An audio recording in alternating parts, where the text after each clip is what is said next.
Yes, I want to say, so glad I can be myself. It really is good to know that I don't have to be nobody else. Hey, family, I'm so glad. Yeah, I have peace because I don't have to be nobody else. It feels so nice to be free. Yeah,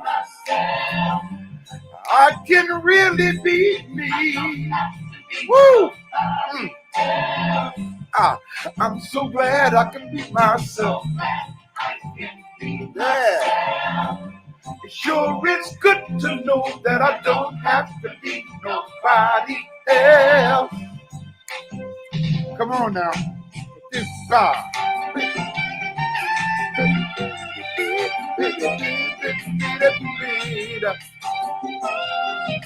My auto tip, everybody. Well, I found out that I can be myself, and I'm so glad. Oh, yeah. I'm so glad, yeah. At the theater today, I can be myself, and I'm so glad. Yes. Well, my auto tech brothers and sisters, welcome, welcome, welcome to another Sunday online Njia fellowship. Okay, I'm Brother Ray Hagins, and I'm glad that you guys have joined me right now, wherever you are on this planet. Thank you for taking time out of your schedule to be with me today. Okay, and we're going to have some fun learning, teaching, opening your eyes, okay, getting you ready to you guys who've already logged on. Okay, Motto Tip, I see you guys here coming in from everywhere. It's a wonderful thing. Thank you, thank you, thank you for being with us today. And also to those of you who have already sent in your, let me get my phone here, just in case somebody's sending me in a message that something went wrong. The text messages that came in already showing those of you who've already early this morning sent donations in. Thank you so much. It lets me know that you're serious about supporting our work and what we're doing here. Okay. Well, brothers and sisters, listen, let's get right into our program for today because I want to address some serious stuff today. All right. And I think we should open up with our song one more time. One more time. In fact, this past Tuesday night, I was online with the African Village of New York City book club, right? And Sister Ajua husband had a stroke, and even though he was in a wheelchair, still a little bit incapacitated, and brother, we're still praying for your healing. And as we sing this song right now, I trust that you would gain power from it, because he was saying his favorite song is one more time, and to put him on camera having had a stroke trying to sing this song, it just brought me to tears. I'm so glad to know that this song touches the lives of so many people. Okay, so come on and join in with us right now as we sing it together one more time. One more time. God allowed us to come together one more time. Okay, yeah. Sister Ajua, tell your husband this is just for him today. All right, come on, everybody. One more time. Let's do it. One more time. One more time. God allowed us to come together one more time. One more time. One more time. God allowed us to come together one more time. God allowed us to come together one more time. Just one more time. God allowed us to come together one more time. One more time. One more time.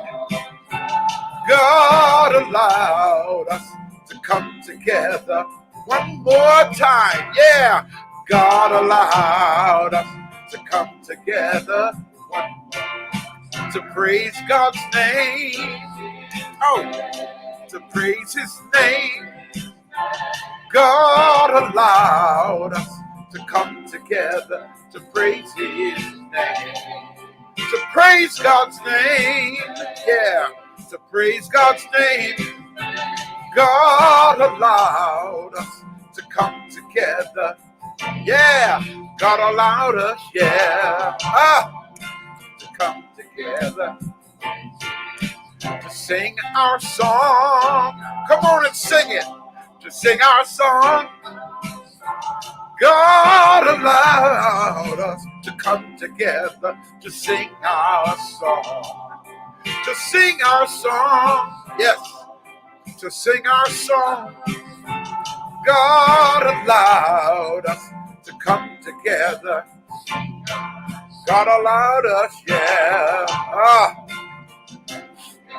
Now put those hands together to clap our hands. Come on, everybody. To clap our hands, yeah. God allowed us to come together to clap our hands. To clap our hands. Oh, man. To clap our hands. God allowed us to come together. God allowed us, yeah. I see you, Leo. Thank you, brother. Clap those hands. Everybody say one more time. That's it, Natasha. Yeah. One more time. God allowed us to come together. One more time. One more time. Oh. One more time. Oh, God allowed us. Hey, God allowed us, yeah, to come together one more time. God allowed us, yeah, just to praise his name. God allowed us, yeah, been so good and kind. God allowed us, yeah. Oh, yes, he did. God allowed us, yeah. God allowed us to come together. Oh, man, yeah. One more time. God allowed us to come together. One more time. Yeah. Just thinking about the lives. One more time, man. Sorry about that, but you know, when you really think about how awesome the Most High is and how good God is in your life, you know, if you got any kind of emotions at all, if you have a soul at all, it brings you to tears, you know. Oh, man, I'm sweating, hot, crying. Oh, my goodness, singing that song. I trust everybody out there is doing good today. I'm doing absolutely wonderful. Thank you, Dr. Herndon, for being with us today. I see you just posted those to the ancestors because you know I get emotional, carried away, and I will forget, and I will move right past it. So let's do it right now, okay? The oath to the ancestors. Let's lift our voices, everybody, and say it like we mean it today, okay? Yeah, let's honor those who have gone before us. Ah, man. Yes, let's honor those who have gone before us. Mm-hmm. Their life, their deeds, their legacy and contributions. Come on, join in with me and the brothers and say, "Oh, ancestors, blacker than 1,000 midnights, African ancestors, it is to you that we, your children, give respect and honor. Oh, ancestors, we call upon you and welcome you in this place. African ancestors, let your presence fill this place. Oh, ancestors, who have been purposely excluded from the history books so that the world would not know of your greatness. Our African ancestors, who gave civilization to the world. Our African ancestors, who gave the arts to the world. Our African ancestors, who gave music to the world. Our African ancestors, who gave the sciences to the world. Our African ancestors who gave mathematics to the world. Our African ancestors who gave medicine to the world. Yes, our African ancestors who gave the literature to the world. Oh my goodness. Our African ancestors who gave philosophy to the world. Our African ancestors who gave God consciousness to the world. Oh ancestors, we thank you for devoting your life to make a future for us, your children, grandchildren, and great-grandchildren. Now stand with us, strengthen us, guide us, teach us, and protect us from the snare of our enemies. Rise up, O African ancestors, and let our enemies be scattered, and give us the wisdom and the boldness to deal with our oppressors and those who would hinder the liberation and empowerment of our people. Rise up, O African ancestors, and live in us, and we will not fail to honor you. We will not fail to respect you. We will not fail to hear you, and we will not betray you. Ashe. Oh, man. And now, brothers and sisters, we want to take the time to honor just a few of the great Africans who have gone ahead of us. We call forth their great African names and honor them. To Pharaoh's Narmer, Soldier, Sneferu, Khufu, Khafre, Menkaure, and the great vizier and physician and multi-genius Imhotep, we say Ashe. To Queen Nitocris, Queen Sobek Neferu, Queen Ahotep, Queen Ahos Nefertari, Queen King Hatshepsut, Nefertiti, great Queen African T, women, and Queen Nefertari II, we say Ashe. To Menkepen Ratahudi Mays, known as Thutmosis III, Amenhotep III, Akhenaten, Tutankhamun, Ramessu Meriamun, Ramses II, Shabaka, Taharka, Hannibal, and the great African warrior Shaka Zulu, we say Ashe. To all of the kings, queens, priests, and warriors of Libya, Basset, Ethiopia, we honor them Kenya, today. The Congo, Tanzania, Uganda, Central, South, and West Al-Kibu land, we say Ashe. To the more than 600 million Africans whose lives were lost in the European invasions of Africa and in the Middle Passage, we say Ashe. To the more than 300 million who have since lost their lives to racism and hate crimes, we say Ashe. To Harriet Tubman, Ashe. Frederick Douglass, Ashe. Mary McLeod Bethune, Ashe. Nat Turner, Ashe. Fannie Lou Hamer, Ashe. Sojourner Truth, Ashe. Carter G. Woodson, Ashe. Booker T. Washington, Ashe. Dr. Charles Drew, Ashe. Noble Drew Ali, Ashe. Benjamin Banneker, Ashe. George Washington Carver, Ashe. Bishop Richard Allen, Ashe. Bishop Charles Harrison Mason, Ashe. Howard Thurman, Ashe. Mother Mahalia Jackson, Ashe. the Honorable Marcus Mosiah Garvey, Ashe. Benjamin E. Mays, Ashe. Langston Hughes, Ashe. Medgar Evers, Ashe. Paul Robeson, Ashe. Dr. Martin Luther King, Ashe. Malcolm X, Ashe. Thurgood Marshall, Dr. Mother Power Ben Hale, Buchanan, Adam Clayton Powell, Dr. Asa the Hilliard, Honorable Elijah Muhammad, Dr. Amos Wilson, Brother Dr. John Henry Lewis, Clark, Dr. John G. Mother Johnson, Cicely Tyson, Dr. Shikanta Diop, Yes. Dr. Chancellor Williams, Yes. Dr. George G.M. James, Yes. Patrice Lumumba, Ashe. Kwame Ture, Ashe. Kwame Nkrumah, Ashe. Dr. Khalid Muhammad, Ashe. Dr. Jacob Carruthers, Ashe. Dr. Shaka Musa Badashango, Ashe. Brother Ray Charles, Ashe. to our mothers and fathers, Yes. our grandmothers and grandfathers, Ashe. to our great-grandmothers and great-grandfathers, Ashe. our brothers and sisters, Ashe. sons and daughters, Ashe. aunts and uncles, Ashe. nieces, nephews, cousins, Ashe. all those who have gone ahead of Yes. us and Ashe. have made their ancestral transition Yes. to their life, life. deeds, legacy, and contributions, we say, Ashe. Ashe. Again, we say, Ashe. Again, we say, Ashe. Yes. Yes. Yes. Oh my goodness. Come on and join in with us, family, as we do this praise in the Arabic tongue. Allahu Akbar.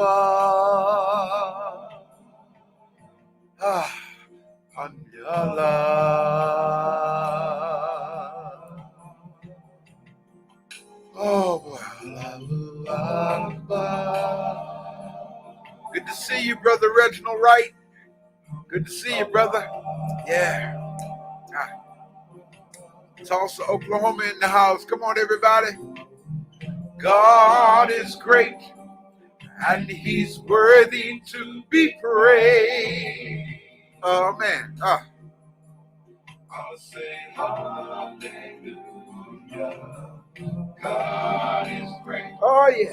And he's Worthy to be praised. I say hallelujah. So God make us one. Yeah. We all should be one. And then the unbelievers will come and say, you are with us. God make us one. We all should be one. And then the unbelievers will come and say, you are with us. God make us one. We all should be one. And then the unbelievers will come and they will say, you are with us. Allahu Akbar. Yes. Alhamdulillah. Yeah. Oh, my brothers and my sisters. It is so good when we have the opportunity to come together as we are right now, just to share with each other in fellowship, and because of the times, it's not as convenient, maybe not as wise for us to come together physically as we are used to doing in the past. But I see that many of us are getting so used to this virtual fellowship that it in itself is gaining power. Yes, for example, like when we were online Tuesday night with the New York City, African Village of New York City, you could feel the power of the fellowship, man. It was just so awesome, and so I trust that you guys are feeling the same thing. I'm feeling it today. I'm telling you, man, I just can't stop the tears from flowing. And don't get it wrong, brothers and sisters. There's nothing wrong. In fact, I'm crying because everything is good. Everything is right in my life. The Almighty has just been so good, man. I can't give enough praise. Just being, the activity of my limbs, the blood running warm in my veins, as my parents used to say, in good health, not wanting or needing anything. All my needs are met. I'm just so grateful, to the Most High and our ancestors for bringing my life to the point that it is right now. What I'm most grateful for is that that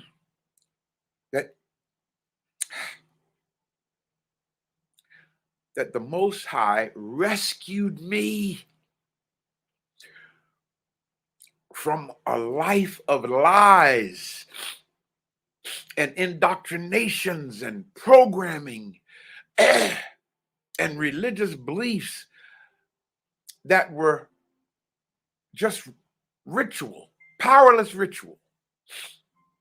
And I'm so grateful today. I'm so honored that not only did the Most High rescue me, but the Most High chose me and gave me an assignment, and that assignment is to free the minds of my people. God could have left me in the streets, man. God could have left me in the streets of Newark as a child. I could have overdosed on drugs or something, or got shot and killed as a boy, but look here I am, man, blessed my life, an academic. Oh my goodness. That's why when people say to me, Brother Ray, how you doing? I say, I'm doing black-tastic. And then I tell people, if I was doing any better, I'd have to take something for it, because that's how wonderful Oh my goodness. Ah, that's how wonderful God has been in my life. Don't get me wrong. There are things that I've had some tests, I've had some trials. We all do. But what I've learned, brothers and sisters, is this: how you see your problem is the problem. Follow what I'm saying. I learned that years ago. How you see the problem is the problem. Your problem is not your problem. Okay. It's how you see your problem. That's your problem. Am I making sense? Okay. And I don't even know why I went there just now because I didn't plan to say that. But when you have grown, when you've matured, when you, let's put it this way. The Bible says it this way. Let me quote this Bible verse in Hebrews 6:1, right? It says, how does it say it, man? Okay, let me find. In essence, what it says in a nutshell. Um, thank you, brother Vernon, for sending me the text. Brother Ricky, I couldn't call the brother's name. That's Sister Ajua's husband who had the stroke. Okay, so y'all keep the brother in prayer. And Brother Ricky, I hope you enjoyed that song today, man. Okay, because we sang it. I sang it just for you today, brother. Just for you, man. Okay, and thank you, Waziri Wells, for sending me the text to make me know our brother's name there. Thank you so much, man. I forgot what I was saying there, but the Bible verse, right? Hebrews 6:1. It says a very powerful thing. Let me pull it up because I don't want to misquote it. All right, but Hebrews 6:1 says these words. Therefore, check this out. Therefore, leaving. Okay, now this is not the teaching for today, but I'm here right now and I want to talk about the growth and development. Leaving the principles of the doctrine of Christ, let us go on to perfection. Okay, I don't have to say no more than that. In other words, it's saying, how long you guys going to keep talking about this baby stuff of getting baptized and getting saved and regeneration and repenting from dead works and all that kind of dumb stuff, man? Grow up. Grow up. Okay, mature. And that's what it means to be perfect in the biblical text. Perfect is the word which means mature, full grown. Okay, grow up. And when I say grow up, I mean mature to the point to where you become a physical manifestation of how awesome the Almighty is. Why should people put their trust in the Almighty that you talk about when they look at you and see you live in worry, you live in fear, you live in disgust, you live in disappointment, you live in defeat? That's not a testimony. Okay? Your very life should be a testimony of how awesome the Almighty is. Okay? If I look at you and I don't see joy on your face, if I don't see happiness, but I see sadness, pain, sometimes I wonder why church folk look so mean. Like, hallelujah, praise God. You don't smile. What happened? Oh man, so what I'm trying to get you guys to understand is enjoy life.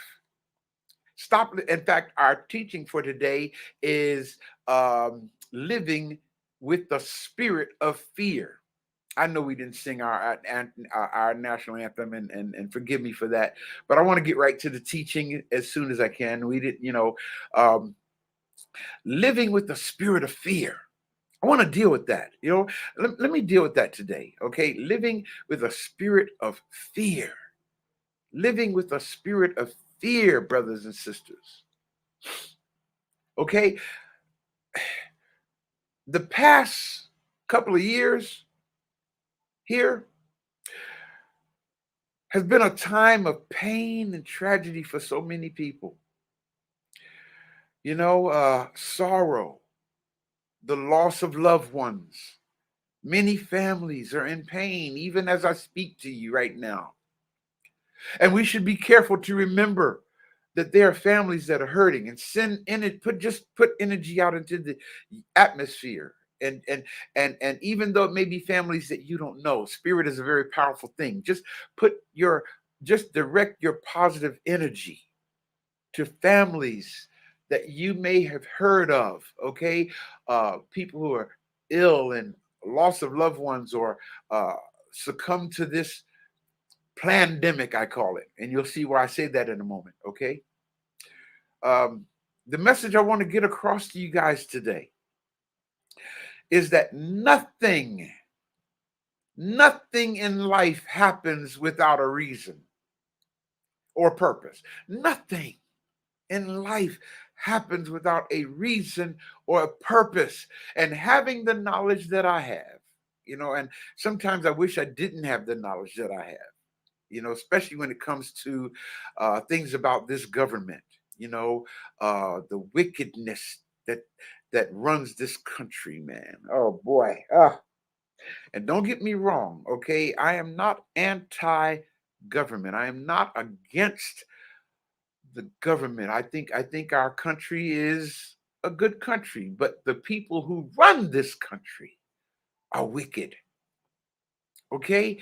And you have to understand, it's not the people that's wicked. It's the people who run the country. And I'm going to demonstrate that for you shortly. Okay? That's wicked, man. And the things that they plan, and the documents that they write, and the laws that they pass for the extirpation of billions of people. This is a wicked, wicked, wicked society or government that we're in, man. So I want you to understand. I'm convinced, based on what I know, okay, and I've learned over the years, but having been in the military, Marine Corps, I learned a lot when I was in the Corps. I was assigned to, military intelligence. Okay, I was what you call HUMIT. Okay, in 0211, Marine Corps job description. It's human intelligence. I actually spent a lot of time learning a lot of stuff that I'm glad I learned it, because it helped to prepare and equip me for my assignment that I have today. You got me? But man, I'm convinced that the things in this government don't just happen. I'm convinced of that. They don't just happen by some strange twist of fate. Not in this government. I don't know. We may want to talk about some others, but not in this government and in world affairs. Okay. The late uh, President Franklin D. Roosevelt said it best. And you've probably heard me quote him before. He said these words: in politics and world affairs, nothing happens by accident. He went on to say, if it happens, you can believe it was planned that way. Did you get that? What a thing for the late president of the United States to say. Think about what he said. In politics and world affairs, nothing happens by accident. If it happens, you can bet or believe it was planned that way. What did President Roosevelt know that the masses do not know? What did he know? He knew how this system operated, brothers and sisters. After all, he was the chief executive officer of it. He knew what went on. And then to say, before he left this planet, in politics and world affairs, nothing happens by accident. He was the head of the program during his administration. Well, there's a Bible verse that I learned years ago, and I still hold on to that verse. It says these words. And it's in 2 Corinthians, the 2nd chapter, the 11th verse. Here's what it says. Lest Satan should get an advantage of us, we are not ignorant of his devices. Okay, again, that's 2 Corinthians 2:11. Lest Satan should get an advantage of us, we are not ignorant of his devices. Understand this here. Let me transliterate that for you. Just to keep the satanic world system from getting the upper hand on us, let us be aware of its stratagems and plans. Did you get that? Let me say it to you again. Just to keep this satanic world system from getting the upper hand on us, let us be aware of its stratagems and plans. Brothers and sisters, the number one reason why we in mass are living in fear, and I'm just saying I'm not in fear. Okay, please understand that. And I'm not in fear because I'm aware. Okay, see, fear is a byproduct of ignorance. Somebody write that down. Fear is a byproduct of ignorance. Man, that's a good saying. Fear is a byproduct of ignorance. And brothers and sisters, I see too many of you living in fear. I hear it. I get it in your email. Okay? Because of this pandemic that's going on. Let me share something with you. You must learn how to walk in your power. Okay? And not in the powerlessness that's being given to you through the media. Now, allow me to just take my time and speak to you extemporaneously today. I tried to write notes and stuff down, okay? But my spirit just said, man, just talk to the people. Don't worry about the notes right now. Just talk to the people, and I hope I don't get redundant and start repeating myself too much. But I want to emphasize certain things. You must learn how to walk in your power. Okay? Let me give you an example of what I mean when I say you must have proper knowledge. Last week, flying to New York, right? You know how the flight attendants give an introduction to the flight before the flight takes off? And of course, they got this new requirement out here, right? That you have to wear a mask, okay? From the time you step into the airport, or while you're in the airport, or while you're standing in line in the airport, when you we're sitting in the gate area in the airport, boarding the plane, while you're on the plane for the duration of your flight, when you get to the destination airport, while you're inside the airport, baggage claim, you have to have your mask on all that time, right? Well, while I was on the plane, I listen, I said, I need to breathe, doggone it. Okay. So I pulled my mask down below my nose. Flight attendant caught it right away and said, sir, I need you to cover your nose and your mouth with the mask, right? She said, it's a federal law. What did she say that for?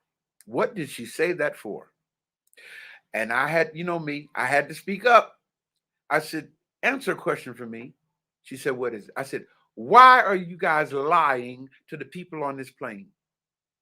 She said, what do you mean lying to the people on the plane? I said, y'all announced that it's a federal law that the mask must be worn at all times while in flight. It's not a federal law. And so she said, yes, it is. I said, I tell you what, show it to me in writing. You just said it's a federal law. Now, either you read it or you're simply regurgitating what you've been told to say to the passengers. Okay. Now, since you're saying it, and I went there with her. I said, since you're saying it, I presume you know what you're talking about. So show me the law that says it's that I must wear my mask at all times while in flight. Okay, now, yeah, I didn't want to cause us a problem by being disobedient to her. Okay, so I did cover my nose. Okay, because I didn't want to cause a scene, but I was not going to let her get away with that lie. You understand? And I said, show me the law. Okay, show me in the FAR. See, I'm a pilot, right? So I want to see in the FARs or a bulletin for the FAR. The FAR, so you'll know that's an acronym, which means Federal Aviation. Oh God, yeah, Federal Aviation. I can't think what the R stands for. Rules or something like that. Federal Aviation Rules. So, okay, that's what FAR stands for. And or I'm sorry, Federal Aviation Regulations. That's what it stands for. And I said, it must be a bulletin that had to be sent to the FARs, okay, for the, or FAA. I want to see the bulletin that says it's a law. And she said, sir, it's a law. I said, no, it's not a law. It's a ruling. It's not a law. It's a ruling. There is a difference, family. Okay? The Centers for Disease Control made a ruling that people must wear a mask whenever they're in any vehicle of transportation, public transportation. That's a ruling. It's not a law. Okay? And so when I said that to her, she said, okay, sir, and turned and walked away. So, but she never answered my question as to why you're lying to the passengers. Well, I know why you're lying to the passengers, because you've been told to lie. Damn it, that's the problem here. You've been told to lie. Okay? And that's why I see my people living in fear. Okay? Because you've been listening so much to the news media, and I'm sure powers that be may even like this. They may even censor this video or delete it or take it down. But I got to tell you guys the truth. Okay? I got to tell y'all the truth. I see that the news media got y'all so much living in fear. And you know why you live in fear? Because you listen to the lies. You listen to the lies. Brothers and sisters, you got to know how to walk in your power. My captain of security here in Atlanta, brother's name is Jeff. Wonderful brother, right? I remember when we were doing his UCC 1, his Uniform Commercial Code Finance UCC 1 financing statement, right? Which was putting a commercial lien on himself. Okay, and not only on himself, anything that pertains to him, he put a lien on it. Okay, and I remember we did the paperwork, right? And we went to file it in the courthouse, and he was a little concerned. He was concerned as to whether we get in trouble for it. I said, man, we're not going to get in trouble. Okay, and so we walked in. The clerk. Okay, let me give you an example of what I mean when I say stand on your square and walk in your power. When we handed the form to the clerk said, oh, you can't file this. I can't accept this. And Jeff was ready to kind of turn around and let's go. I said, and so knowing better, I said to the clerk, what do you mean you can't accept this? She said, we can't accept this document. Standing on my power, I looked at her and I said, are you an attorney? She said, no. I said, okay, well, right now you're trying to act as an attorney. You're trying to act as an officer of the law, okay, by telling me that we can't file this. You're not an attorney. You are the clerk. Your job is not to interpret law. Okay, your job is to do one thing and one thing only, doggone it, and that is to take this document and file it. That's what clerks do. Okay, it's not your job to tell me what I can and cannot file. I want y'all to hear me today, because a lot of you guys are going through this right now with this affidavit, okay, of exemption for the vaccine. Listen to what I'm saying to you. So I told the clerk, your job is to file it. not to discuss with us what we can and cannot do. So she said, 1 minute, let me take this over to the judge. So she went across the hall to the judge, okay, the circuit court judge there, and of course my brother was standing there concerned because what's going to be the feedback here? I'm saying it's going to be fine, man. So she comes back and she's beat red, right? Of course, she was a white woman. She comes back and she's beat red, right? And she says, the judge says, yes, you can. I have to accept this. I said, I had to say it. I said, I know that. I tried to tell you that.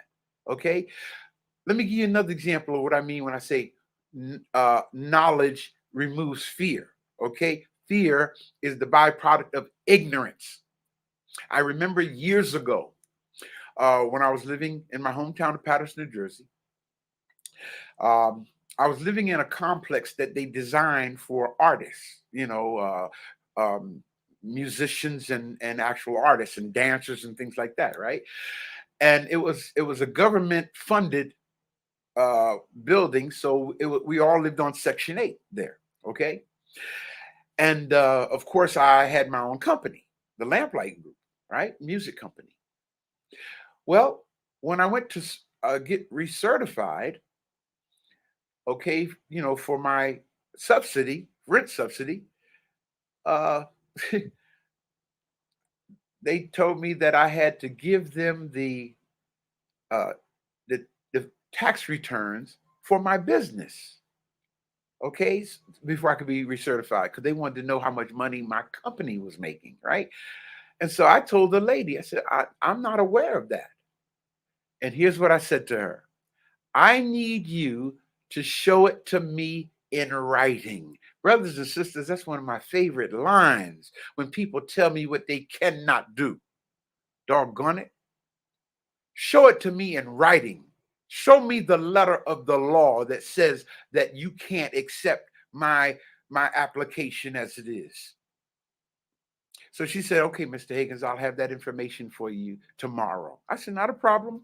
Okay, I left the office and she called me the next day to come into the office. I'm waiting to see where it's written that as a Section 8 recipient that I have to give the paperwork for my business, okay, before I can get recertified. She said to me, Mr. Hagins, I looked into it and you were right. We can accept your application without your business tax return, just your personal tax return. Well, the reason why they were having a problem, family, and I'm gonna kind of get off point right now just to make my point. Okay, the reason why they was having a problem with me is because I was driving a Mercedes Benz, and I'm living in a Section 8 housing facility. Anyway, I have a problem with that. And then she confessed. She said, we're just a little concerned with how you can drive such a luxury car, okay, and be on Section 8. And I thought it's a company car. Real simple. I work for the Lamplight Group, and that's the company car. Okay. Real simple. You see how they are, they don't want you living in your power. Understand this. So I walked out of the office, continued to drive my Benz, and pay $17 a month rent. It's called using the system. Well, of course, I'm not eligible for Section 8 now because I'm a homeowner, right? You see what I'm saying? But back at that time, I used the power of the law for my benefit. That's what you have to learn to do. Walk in your power. Understand what I'm saying to you here. I hope what I'm saying making sense to y'all, family. Okay? When we filed that paperwork for Jeff's UCC1, and the clerk took it and filed it, when we walked out of that courtroom, my brother, I'm not exaggerating, y'all, I'm Scott. I thought he grew 3 inches, okay, because he looked like he was walking like 3 inches off the ground in pride and dignity. And I have watched that brother since that time use his power, okay, to stop a whole lot of foolishness that they were trying to tell him he had to do. Same here, brothers and sisters. Now, let me come and make it come home here. as far as I've been getting some responses from those of you who have the affidavit of exemption, right? Brothers and sisters, understand this. Hear me well. An affidavit is a legal document. When you submit an affidavit of exemption, that is your power. Okay, now a few of you, now I've sent out hundreds of these affidavits, hundreds of y'all, and y'all ain't giving me a break either. And and by the way, y'all, I don't charge for that. Okay, some of y'all wonder how much it costs, brothers and sisters. We have to stop putting a price tag, a dollar sign on everything, especially when it comes to trying to serve the people, man. Okay, what is it? What is how much work is it to send an affidavit to somebody? Okay, to help save their life. Okay, so what I'm saying is, understand, an affidavit is a legal document. Now, I hope those of you who have been emailing me because your company or the people you work for are telling you that they need a letter from your church or from your religious leader. Think, people, think. What about people who don't go to church? How are they supposed to? Come on, understand this. Personally, now, of course, I'm sharing my personal view here now, okay? I can't prove what I'm getting ready to say, but in my spirit, I think that requesting a letter from your religious organization or from your religious leader is the government's way of creating a database of religious organizations that could be problematic for the government in days to come. And to create this database, now this is my opinion, creating this database, they know who to go after, who to attack, who to try to neutralize. You follow me? So brothers and sisters, understand, we are not giving out exemption forms from the African village. You don't need you don't need a religious exemption. Your religion is your personal business. That's your personal conviction. You don't have to explain your religious beliefs to nobody. Okay? No one. That's the law of the Constitution of the United States of this so-called country. That's the Constitution right there. Learn how to protect your rights. Hear me when I tell you this. He who does not know his rights is no better off than he who has no rights. Let me watch my time here, okay? I got plenty of time. He who does not know his rights, okay, is no better off than he who has no rights. Okay, so brothers and sisters, please know your rights. Don't let them take your rights from you because they scared you into volunteering to do what they want you to do. Because that's what this is all about. The whole program of the media, all of this, everything that you're hearing coming from the news is to scare you into volunteering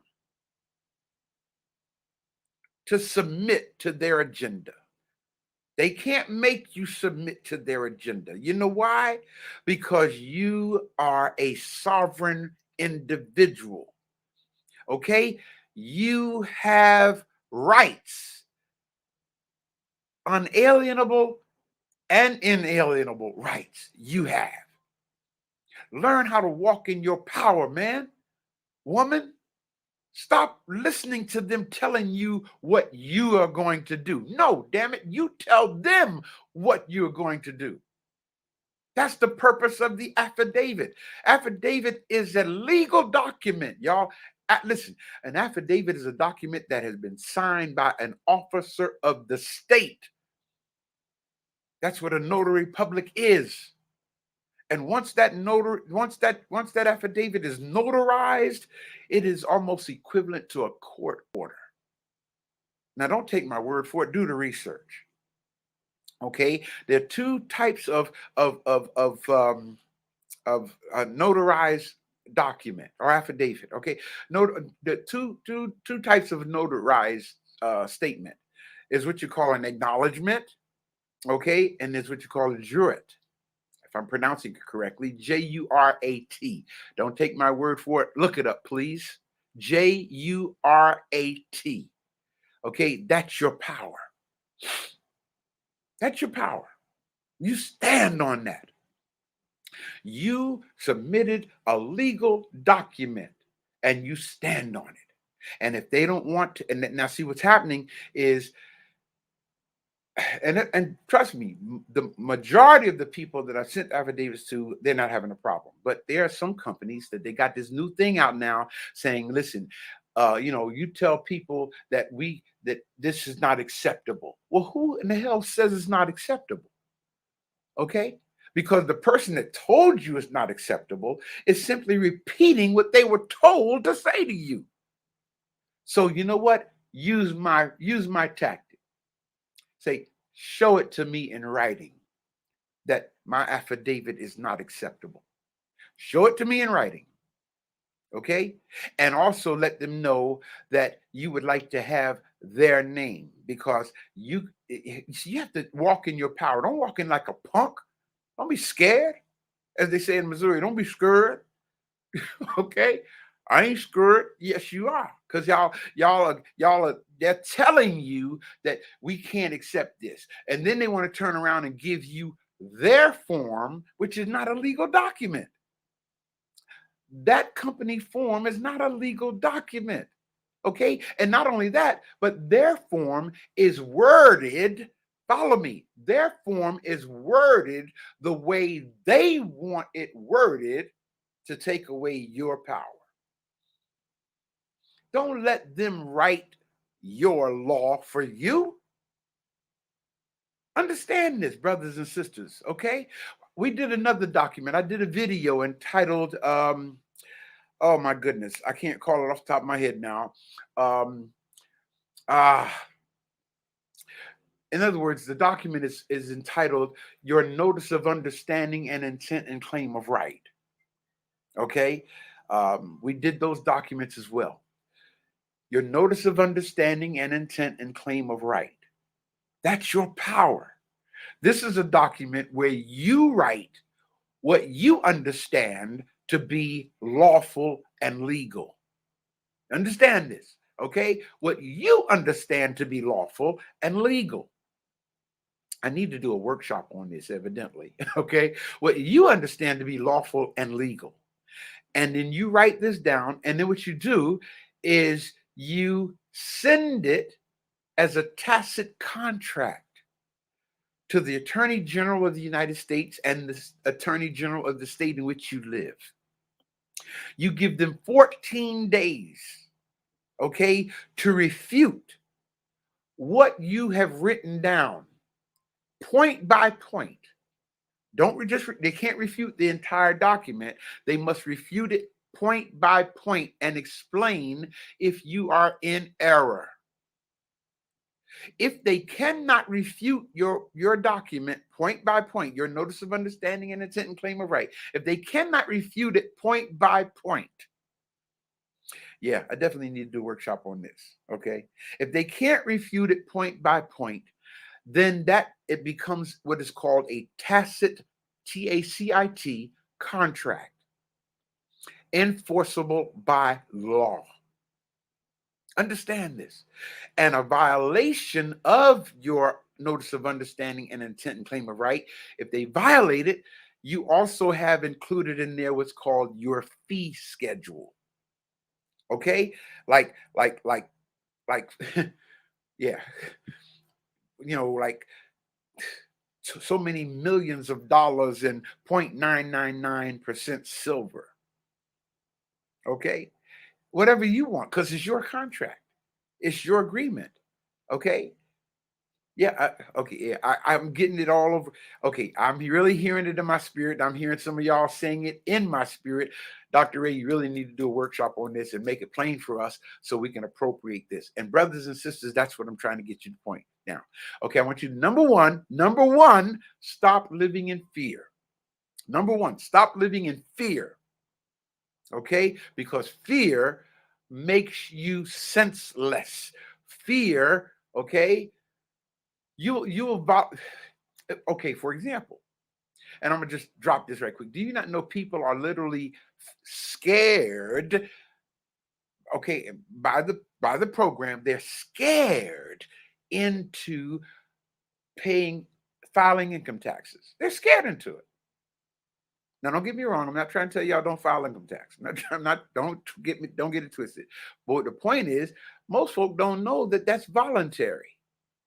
Okay, filing taxes is a voluntary act on your part. There's no law that says you have to do that.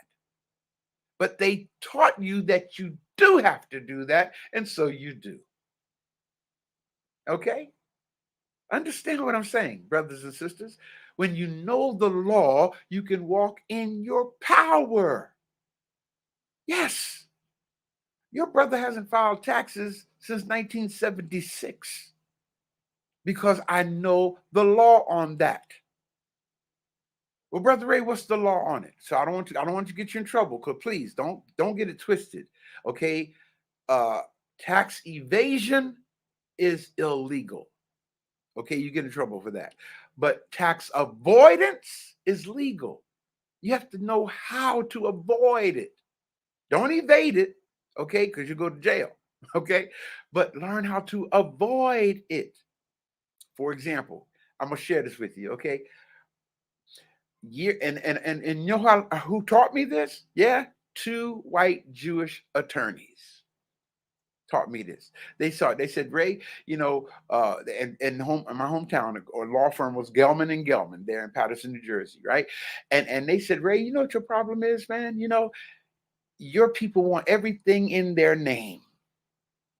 Okay. And I said, at first I got offended when he said your people. He said, look at y'all's black churches. And they were telling the truth. I had to be honest with you. They said, you got your dad, for example. They knew my dad. They said Gilmore Memorial.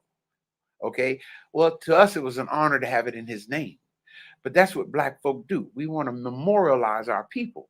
And ain't nothing wrong with that. That's a wonderful thing. It's almost like giving oath to the ancestors. Okay.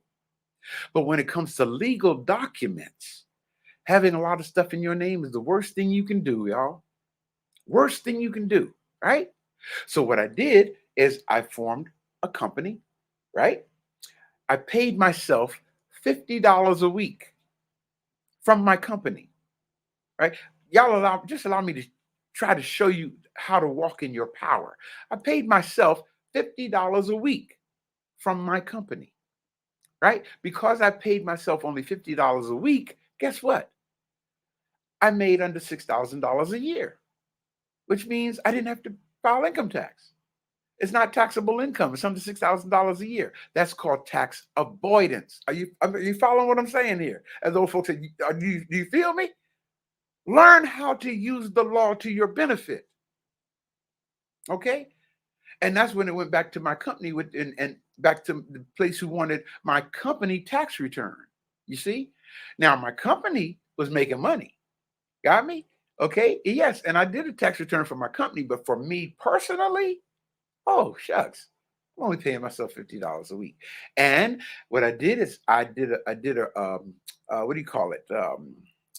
When the board meets a resolution, I did a resolution in my company that my business will pay all of my expenses. Got me? My business will pay for my grocery shopping. My business will pay for my cleaning of my clothes, my uniforms. Of course, my clothes are my uniforms, right? They would pay my housing expenses, for my transportation expenses. Get the drift. Get the drift. Yeah, I do a workshop on that too, right? Well, actually, I did a video entitled "Owning Your Own Business" where I discussed that. But I'll do another workshop, and we'll just have you guys, because I gotta do my part. I gotta do my part, man, and preparing you to navigate in the belly of the beast. I know that what I'm saying, if everybody did what I'm saying, this country would go belly up, because the government is depending on your ignorance.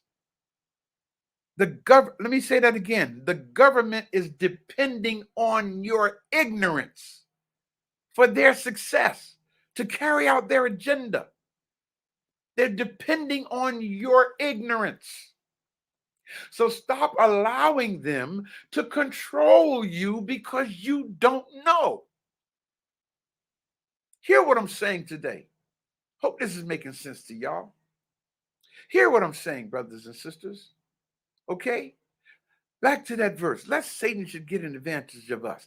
Just to keep the satanic world system from getting the upper hand on us, we need to know what their stratagems are and what their plans are, what their devices are. Understand this, y'all. Okay? Oh, man. So understand, if you really work hard, you might find out the truth, okay? I mean, if you really, really, really work hard, you probably find out the whole truth and free your African mind. You know? Brothers and sisters, if you are oblivious to what others think of you and really, really stand on your square, not only will you come into the knowledge of the truth for real, but you will also acquire the power that goes with that truth. Okay, take it from me, y'all. Also, listen, you're never gonna know the truth. You will never know the truth listening to CNN or these news medias or Fox News or ABC News. You'll never know the truth. Listen, the news outlets are not designed to tell you the truth. The news outlets are designed to control the masses. Hear what I'm telling you. Okay? Listen, y'all better hear me. Y'all better hear me. The news outlets are designed for one thing and one thing only, and that's the control of the masses. Never to tell you the truth. If they told you the truth, people, whew, yeah, the whole country would rise up in rebellion if they told you the truth. Okay? But it's about control. Yeah. Brothers and sisters, for many years, I have monitored very closely the clandestine and covert activities carried out by the various agencies of this government. And I've noticed how civil unrest has been planned and implemented many times through what is called false flag operations and black ops. Okay? And hear me. I've seen what this government does. I've seen how they planned stuff. And that's why I refer to this whole COVID thing as a pandemic. It's a plan, brothers and sisters. It's not a pandemic. It's a plan. The entire thing was developed by scientists in a laboratory to be carried out according to the agenda for world depopulation. You better hear me, doggone it. Okay, this is not, see, and then what they do is they try to make you think that is something that comes from nature. It's a flaw in nature. Like they tried to convince people with the human immunodeficiency virus, talking about that came from the green monkey. What kind of hell stuff? I'm trying to almost, Lord, I'm about to use the wrong language here. Okay, what kind of stuff is that? Whew. We're talking about stuff that was built in a bio warfare lab for the elimination of people. And brothers and sisters, they must carry out their agenda. As long as you keep that in your mind, when you hear what's coming through the media, you'll filter it with right common sense. Understand this. This civil unrest that they have planned. And trust me when I tell you this, brothers and sisters, it's some stuff getting ready to jump off, man. It's some stuff getting ready to jump off. And if you're not ready for it, you're going to get caught up in the mix. Hear me when I tell you. I was just listening the other day to someone talking about another government shutdown where they're going to be, where over 6 million people are going to be out of work. Can you imagine what kind of trauma that's going to cause in this country? Stop. Don't feed into the hype, brothers and sisters. I got to be a voice to tell you to be cool. Maintain your integrity. Get right knowledge so you can do right actions. Get right knowledge so that you can do right actions. And I want to say it again. Oh, I need to make a meme out of this. Somebody do it. Okay. Fear is the byproduct of ignorance. Look how many people today are afraid. Family and loved ones, family members won't even allow other family members to come to their homes because they are afraid. Family reunions being affected because of fear. Now, Brother Ray, are you saying that we should be careless and disregard what they're saying? No, I'm not saying that at all. I'm not saying that at all. What I am saying to you is the thing they need to be telling you, okay, for your good health. They're not telling you that. They're trying to get you to take a device into your body. I don't want to use certain words have been flagged. So let me try not to use that word that starts with the letter V. Okay. They want you to take devices into your body. Notice I'm calling devices. Okay. Bio warfare devices into your body. That's what they're trying to get you to do. And then they're trying to scare you into it. Now, how are they doing that? By so much hype over the media. Every time you turn on the news now, that's all you hear. That's all you hear. People dying, people dying. People are dying because they don't have a properly protected immune system. People are dying because they're immune compromised. That's why they're dying. People are dying because of the way people died before COVID came along, because their immune system was weak. People died because they had cancers or died tuberculosis or whatever, viruses out here, and people got sick and dying, pneumonia. All right. People dying from pneumonia long before we heard of anything called COVID. People dying from pneumonia. Now they're saying you're dying from COVID pneumonia. What the hell is COVID pneumonia? It's pneumococcal pneumonia. Okay. Bacterial pneumonia instead of a viral pneumonia, like the average pneumonia, if there's such a thing as an average pneumonia, right? Most pneumonias is viral infection, but this thing they call COVID pneumonia, that's a bacterial infection. And guess what, y'all? Most of that, well, I don't want to be inaccurate. Let me say, so I'm speaking accurately. I have a friend who's a physician here in the Atlanta area, and he lost 8 patients in a week. 8 patients in 1 week from pneumococcal pneumonia, or they call it COVID pneumonia. Okay, from breathing the bacteria in the mask that they're wearing. So why isn't the news media promoting building a healthy immune system? Something that doesn't cost a lot of money. Okay? See, we're talking big pharma here, man. We're talking big pharma. That's what this is about, people. You know how much money these pharmaceutical companies are making now? Off of a program of rushed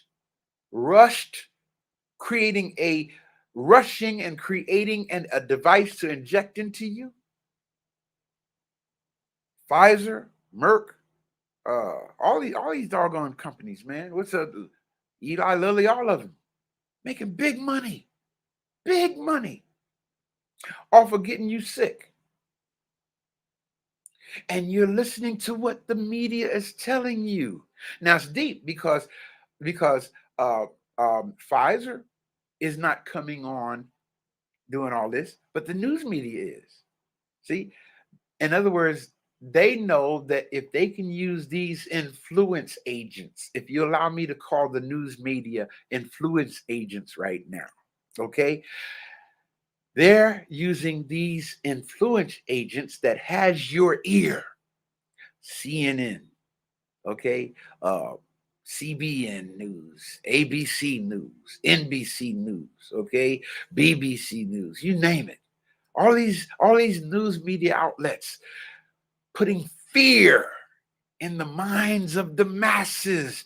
Why? To make you run and get what they want you to get. Understand? There's a verse in the Bible, I'm going to quote the Bible again, and it says these words.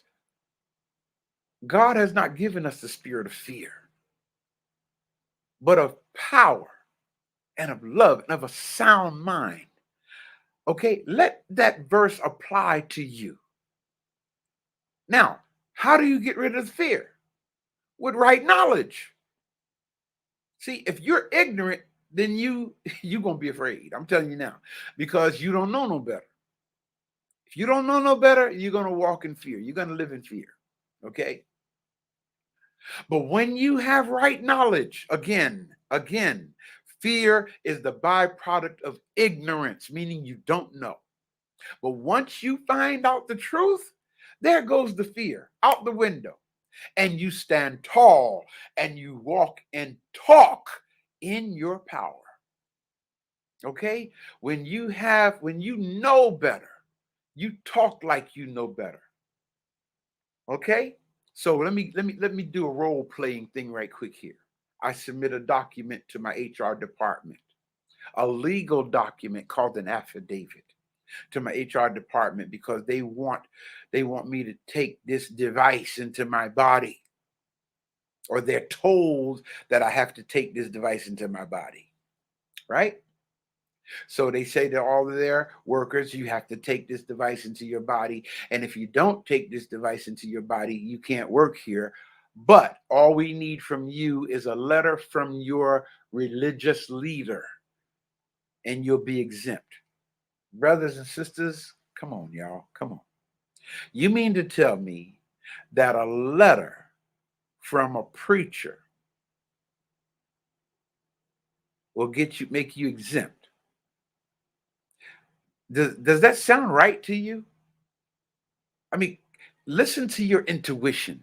Think. Does that sound right to you? A letter from your church will make you exempt from getting this device. I don't want to use the V word. All right, so they can delete my video. A letter from your church.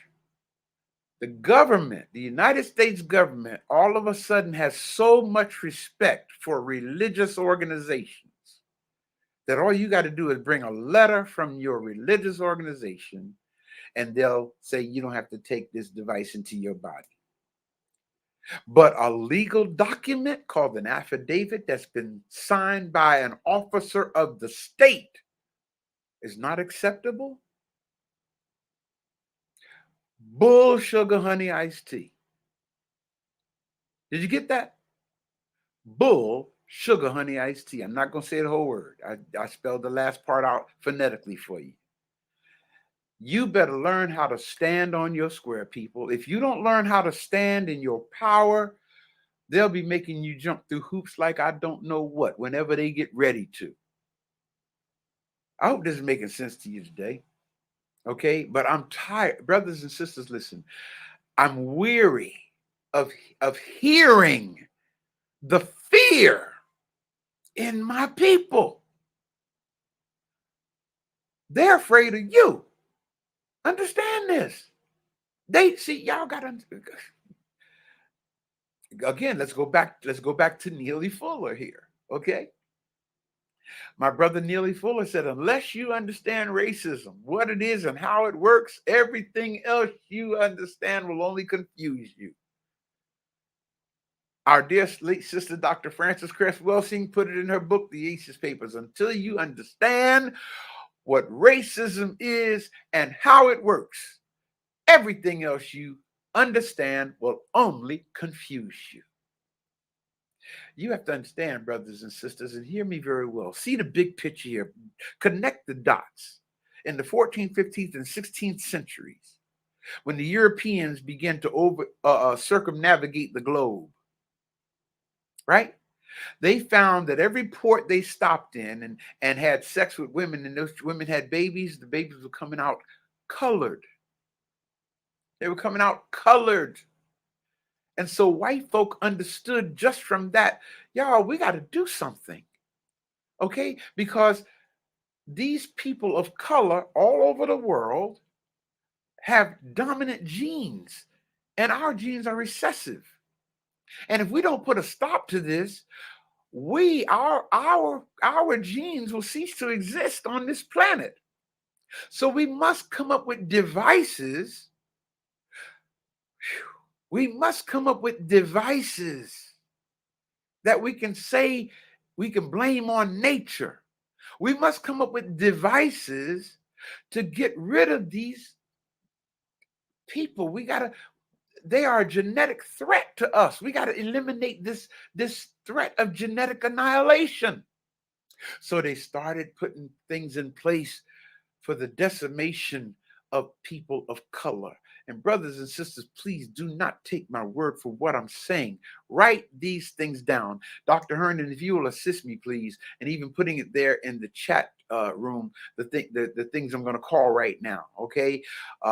Because I'm not even at that screen right now.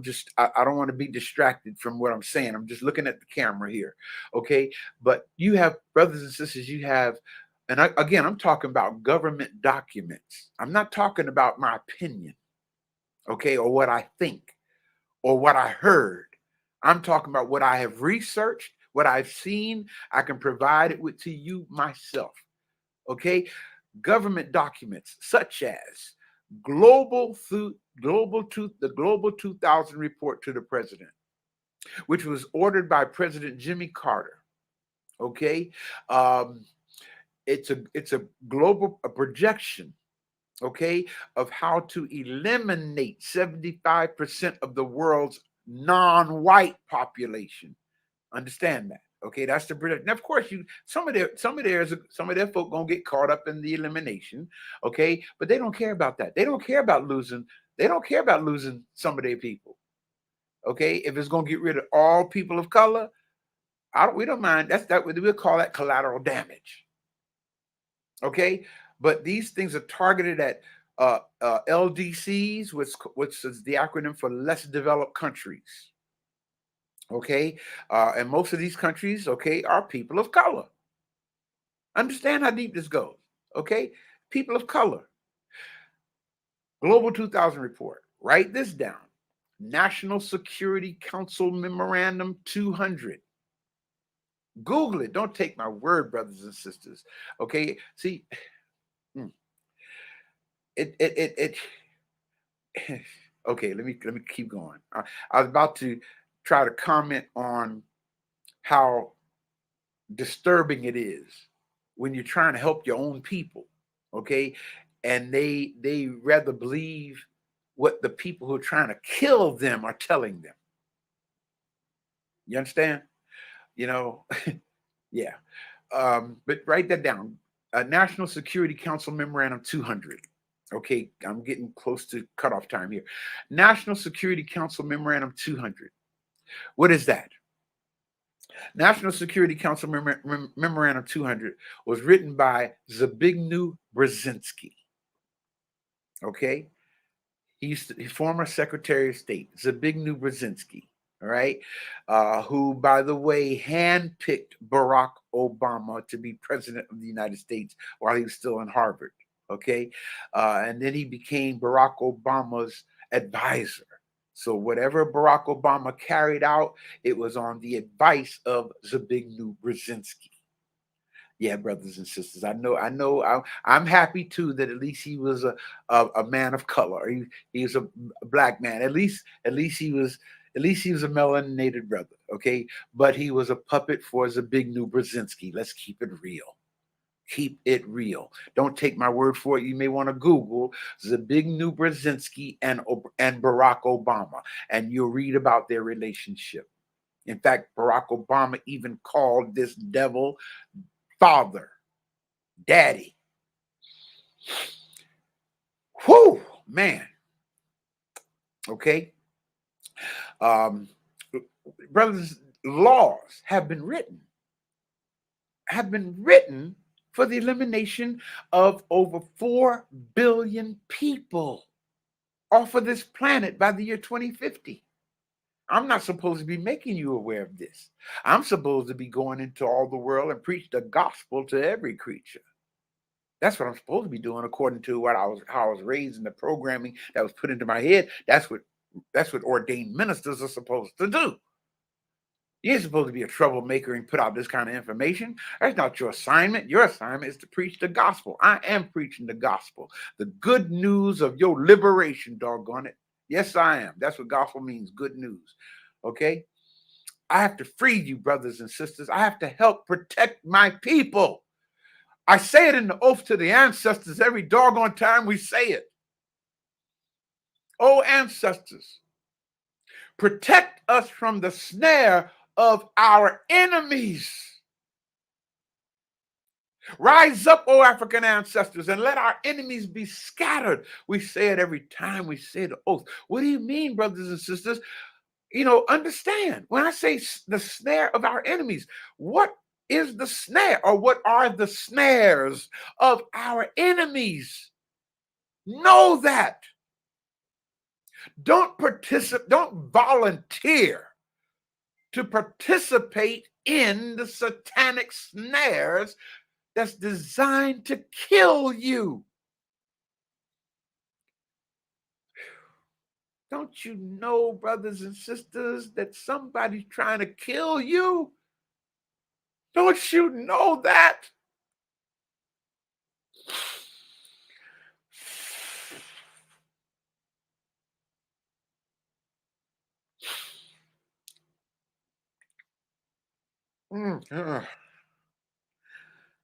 I'm sorry, y'all. But when oh boy, bear with me for a moment, okay?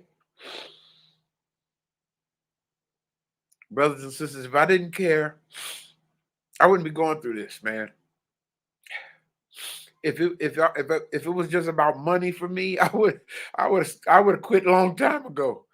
It's not about that at all. It's about the empowerment, the liberation, resurrection, and empowerment of my people. That's what I live for. That's my life.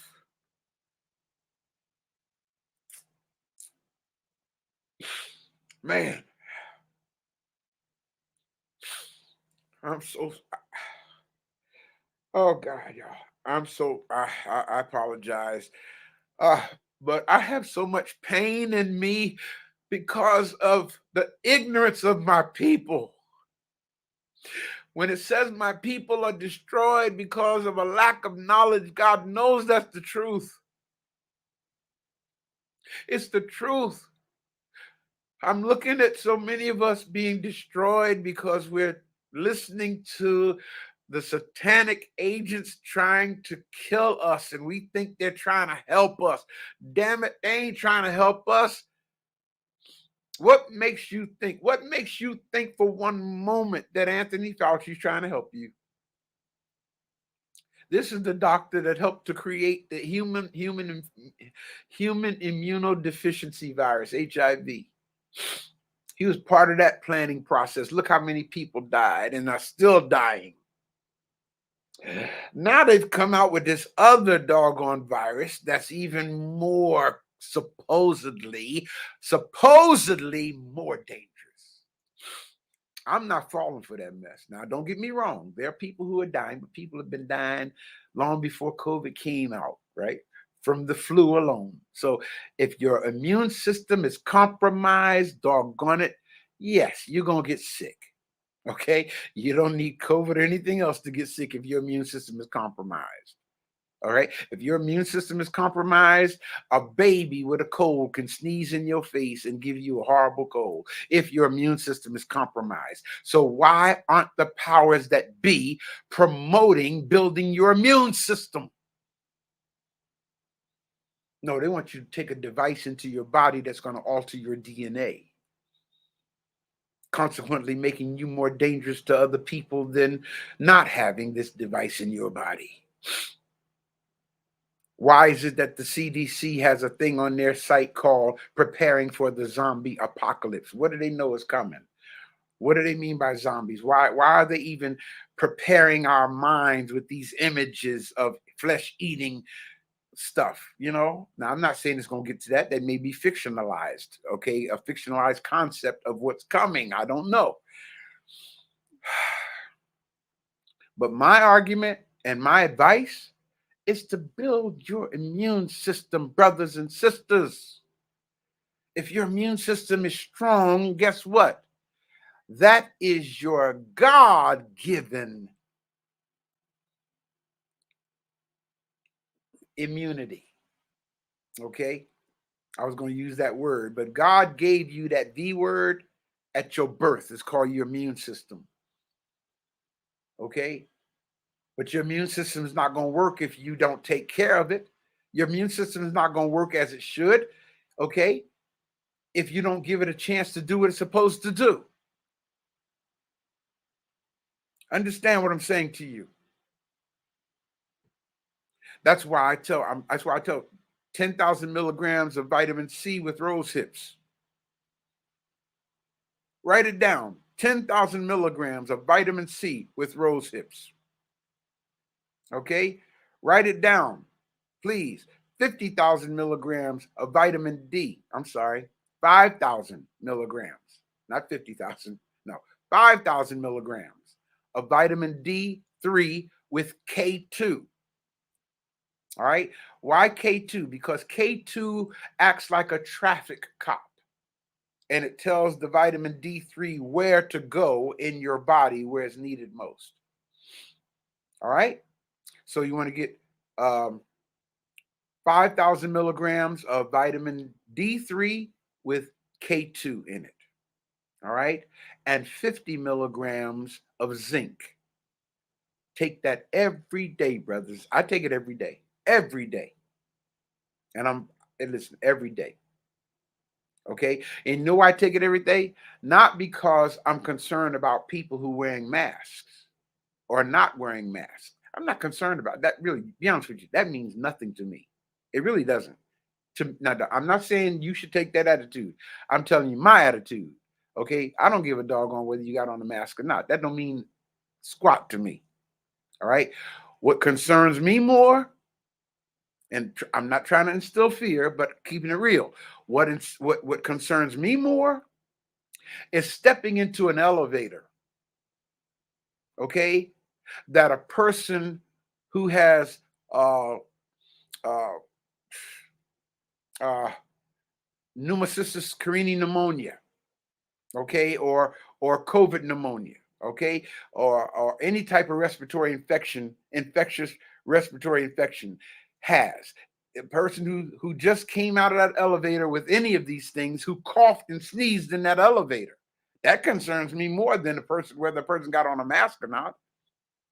Why? Because when you step into that elevator, a person with infectious respiratory disease and they cough or sneeze into a small confined space, the droplets go into the air. It's aerosol transmission. And that elevator can remain infectious for up to 2 or 3 days. Now that's more concerning than whether a person got on a mask or not. So how do you know what's really in the air around you? We're talking about airborne viruses here, people. Airborne viruses. How do you know what's in the air around you? Okay, a room that you just went in that somebody else came out of, who may have coughed or sneezed in there. And the droplets from their infected respiratory system is now in the air in that little small space. And you step into it and you're breathing. Now you don't have on a mask because you think ain't nobody around. You're not worried, ain't nobody near you. So you ain't got no mask on. That's more concerning to me than whether you've fallen for this mask deception. Now, brothers, please don't y'all twist what I'm saying. I'm not telling you not to wear your mask. I did not say that. I repeat, I am not saying do not wear a mask. If you want to wear your mask, please do. Okay? Please do. And if you're one that does a lot of coughing or sneezing, yes, I think you should wear a mask, okay, to protect others from the droplets coming from you.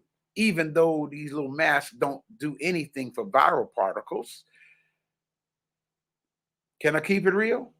Can I use today's fellowship to prepare and equip you on how to navigate through this system?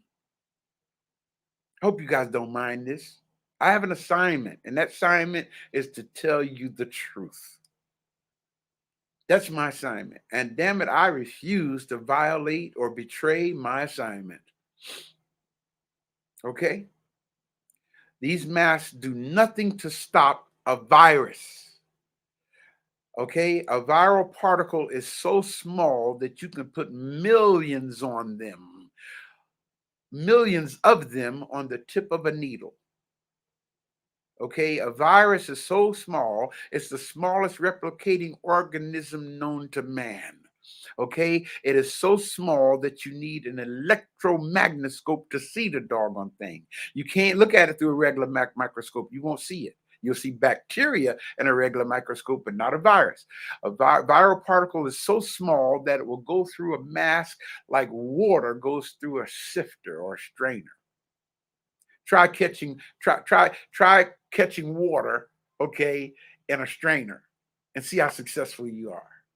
Same thing. Even a viral particle goes through the pores in a mask, just like water would go through a strainer. But you've been told that if you wear it, it'll protect you. So you listen to the news media, and that's what you do. Well, Brother Ray, do you wear a mask? I wear masks. I wear a mask when I'm in the presence of someone who I know is going to be disturbed because of the fear that they have. You follow what I'm saying? So for their sake, yeah, I'll put the mask on. I'll wear it for about 5 or 10 minutes if I have to. The longest I wore a mask was when I was on that daggone plane in the airports. And that's why right now I'm trying not to even fly if I don't have to. Okay? I'm trying not to be in airports, not because I'm afraid. Okay? I don't want to encounter what I encountered with that airline, a flight attendant. Sir, we need you to cover your nose and your mouth. And then if I said, no, I'm not doing it, then we got a scene. So the least path of resistance is one of the ways that I live. Okay, if it's going to bother you that I don't have on a mask, then I'm going to put my mask on for your sake. You got the idea? Okay, but I understand the reality here that these masks do absolutely nothing to prevent the transmission of viral particles. Don't take my word for what I'm saying, brothers and sisters. Do the research on your own. Okay? The mask, yes, it helps. For example, what would be a good reason for having a mask? You would wear a mask if you were in the presence of one who's sick, who already has a respiratory ailment. Okay? And they, their immune system is so compromised that they don't need any kind of foreign invasion into their system. So you'd wear a mask to protect them. Got me? That's why when you go to hospitals and things like that, and you go into certain rooms, they have you call precautions. You have to put on a mask, not for your sake, but for the patient's sake, because their immune system is already compromised. Okay? If you ever go to hospital and visit what's called an AIDS ward, okay, or tuberculosis ward. You see, you have to put a mask on when you go in there, not because you're sick, but because the patient is sick. Their system is already compromised. So my advice is get your immune system built up. Somebody's asking if you repeat the nutrients I referred to. Again, vitamin C with rose hips. Okay, vitamin C with rose hips, or ester C is pretty good too. But vitamin C with rose hips, 10,000 milligrams a day. Okay, or at least every other day. All right. Okay, 5,000 milligrams of vitamin D3 with K2 and 50 milligrams of zinc. Take that every day. Okay. Of course, there are other things you can take also. You can't, golden seal echinacea. You can always take that, man, to help build the immune system. Elderberry. Okay. Drink plenty of steam distilled water. All of these other things. Get natural vitamin D. Get out in the sun. Okay. Get fresh air. That's why I like being out in the country here. Just the air from the trees. God designed the trees to purify the air. Okay? Yes, understand how deep this goes. Man, it's beautiful. So getting out and just breathing that fresh air, replenish those lungs with fresh air. May I also recommend that you start getting in the habit, especially if your immune system is compromised, you're worried about COVID infection, all that kind of mess. Take a baby aspirin. See, the news media should be telling you this. Take a baby aspirin, 80 milligram aspirin a day. All right? Not a regular, please hear me well. Not a regular aspirin, a baby aspirin. Okay? Take a baby aspirin. Why? Because that will help to prevent clotting in your lungs. For those of you who they're telling you that you're testing positive for COVID. They're telling you that you're testing positive for COVID. They're telling you that you're testing positive for COVID. In fact, some people almost so glad to say it now. It's almost like they're bragging. I tested positive for COVID. Come on, man. Come on, y'all. Come on. Come on. You have to protect yourself and learn to walk in your power. Okay, y'all. My time is coming to an end. I didn't even, but we're dealing with this thing called ordo ab chaos. Okay, ordo ab chaos. Who in the world, man, would want to create a system crisis? Who would want to create a crisis, man? Why would anyone want to have a global pandemic? Why? I mean, ask yourself that, because this didn't come from nature. We're talking about a man-made bioweapon here. Why would anyone want to have a global pandemic? Why would anyone want to have a national or international crisis? Why would you want to do that? Okay? Again, brothers and sisters, it's a part of something referred to as the Hegelian dialectic. Look it up. Hegelian dialectic. I think that's spelled Hegelian. Hegelian dialectic. Dialectic. The Hegelian dialectic is when the powers that be create a problem or a crisis, okay? Knowing that the masses are going to ask for help. And then they supply their solution to the crisis that they created. See, in order for them to apply their solution, they have to create a crisis to make the people ask for a solution. Like right now, y'all asking for a solution. You're running to take a device that they designed to put in you from the crisis that they created. Let me show you let me give you an example of what I'm talking about here. Okay. Let me see if I can put something on the screen here for you right quick. All right. Let me see if I can do this. Let's see how to make this happen here. Let's see. Can I do it? What happened, man? I done lost this thing. I had it here somewhere, people.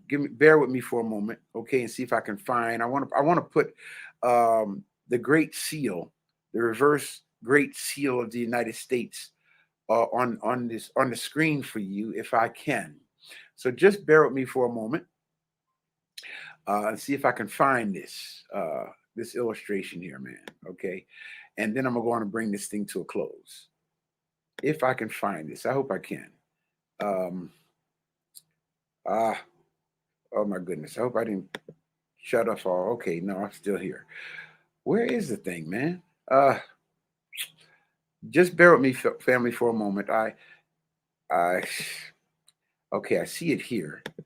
Let's see if I can get this on the screen, though, for you to see it. Okay. Can I? Doggone it. I can't get it. I can't get it to come up on the screen, what I'm trying to show you. Why not here?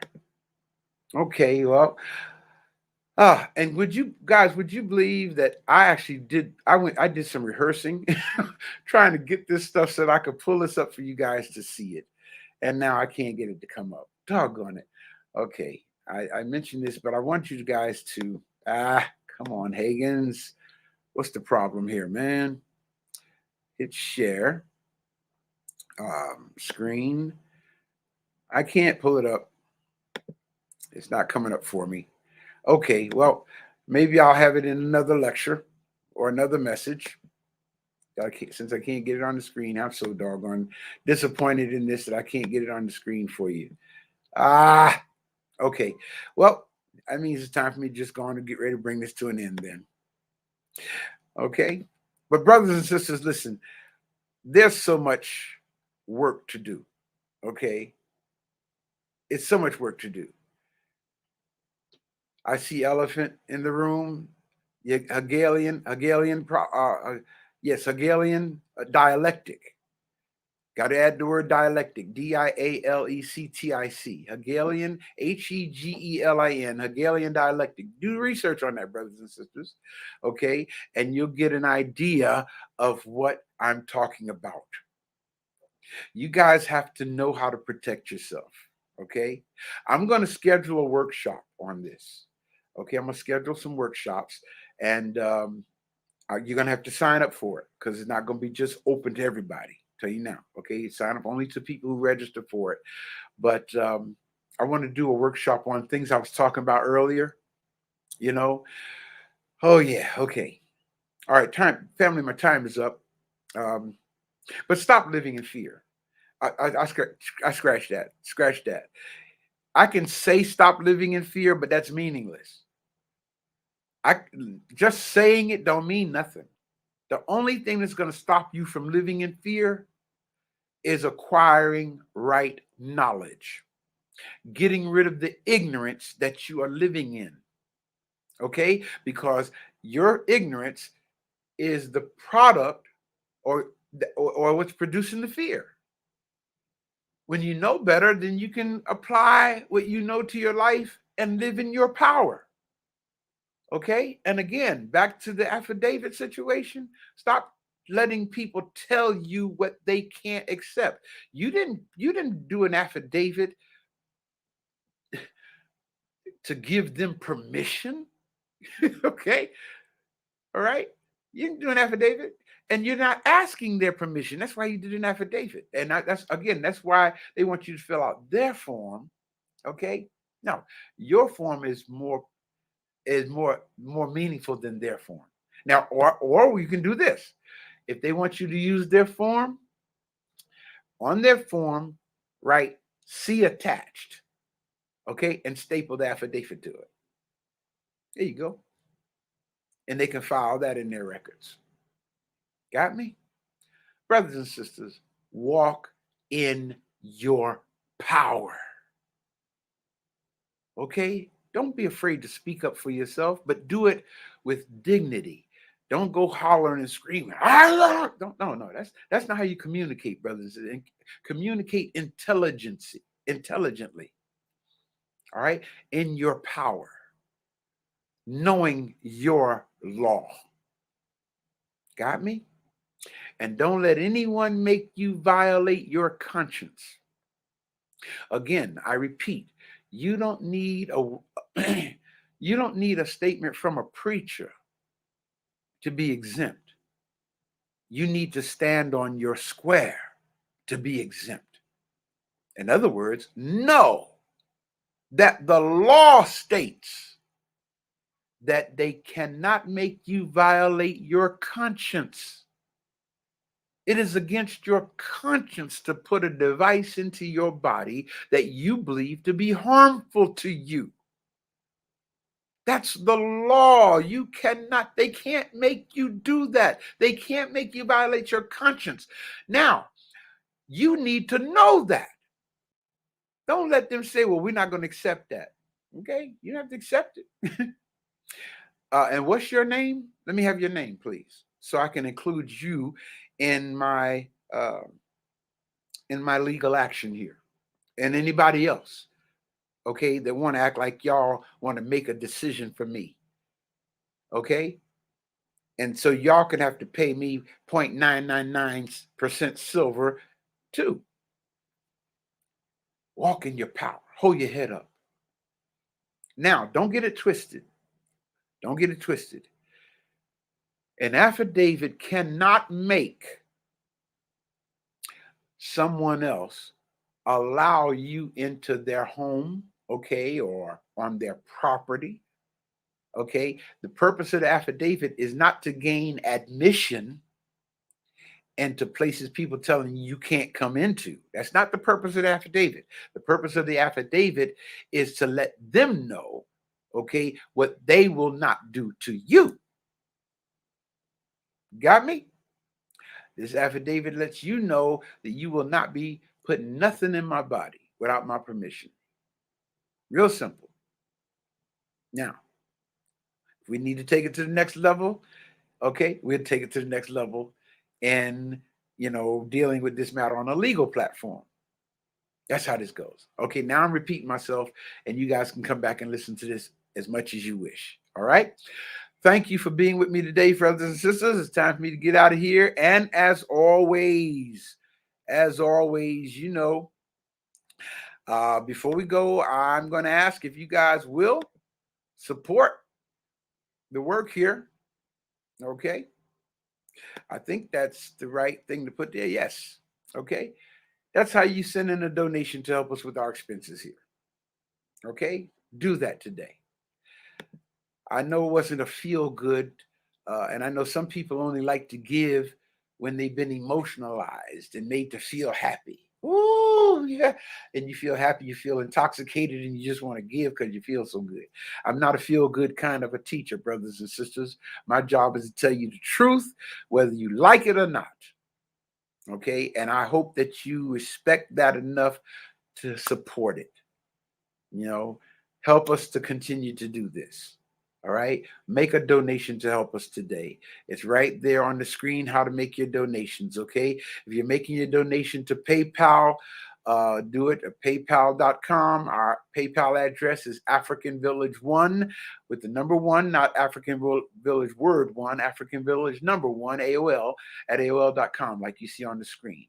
If you're making your donation through what's that, a Cash App? Okay. My Cash App address, as you see there, is #Dr. Ray Hagins. All right. If you're making your donation through Zelle, it's my email address, rayhagins@gmail.com. And there's 1 G in my last name. All right. Help us out, brothers and sisters, so that we can help to do this, so we can do some workshops and seminars and what have you. We got to combat this system of ignorance. Y'all, I'm at war with ignorance. Understand that. I am not lying. I'm at war with ignorance because I see what it's doing to us. When you don't know, you follow you'll do what anybody tells you to do when you don't know better. Okay, I'm not going to let that happen. All right. In spite of everything I just said, guess what? You're easy to love. Yeah. All right, let's get out of here. Yeah. Thank you for your donations. Wow, they're coming in too. Thank you. Bernice, thank you. Wow. Pastor Edward Wright. Hey, man. Hey, Doc. Hello, brother. I see your text. Oh, bro. We got to get together, man. I'm going to call you when I finish. Come on. The African in me. Love the African in you. When we come together, there ain't nothing we can't do. You're easy. Yeah, yeah, yeah. You're easy. Yeah, yeah, you're easy to love. You're easy to love. All right, y'all. The African in me. Love the African in you. Thank you, Cecil. Yeah. Monique, thank you guys. Leo, yeah, man. Right on, bro. Hey, hey, hey, hey, hey. Aaliyah, peace to you as well. You're easy to love. I'm acknowledging people and I'm not singing, right? Come on. Truth, justice, and righteousness. Come on, the truth. The truth that's in me. Love the truth that's in you.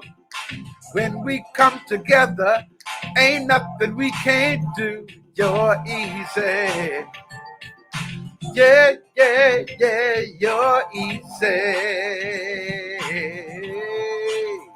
Easy to love. You're so easy to love. Uh-huh. Justice, the justice in me. Love the justice in you. When we come together, there ain't nothing we can't do. 'Cause you're easy. Hey, yeah, yeah, you're easy. Woo! You're easy to love. You're easy to love. Righteousness. Come on, let's do that one. The righteousness in me. The righteousness in me. Love the righteousness in you. When we come together, there ain't nothing we can't do. 'Cause you're easy. Yeah, yeah, yeah, you're easy. Yeah, you're easy to love. You're easy to love. Oh, my goodness.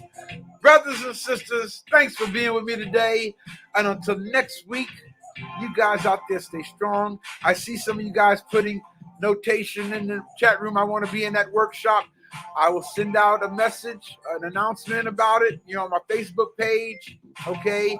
If you have the app, if you have our app, okay, you'll get an announcement in the app as well. If you do not have the app, I encourage you to download it. That's the quickest and best way to stay abreast of what's happening with Brother Ray and the African Village and what have you. Okay, so go to Play Store, okay, or what's the other place called? Our App Store. Go to your App Store or your Play Store, okay, and type in TAVCC for the African Village and Cultural Center. Type in TAVCC, okay, and do a search it and download my app.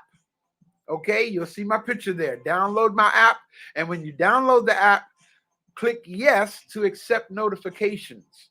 Okay, because I'm going to be sending out notifications just this week or this coming week on when we're going to do this workshop. Okay, you guys have to know the truth. You have to know how to walk in your power.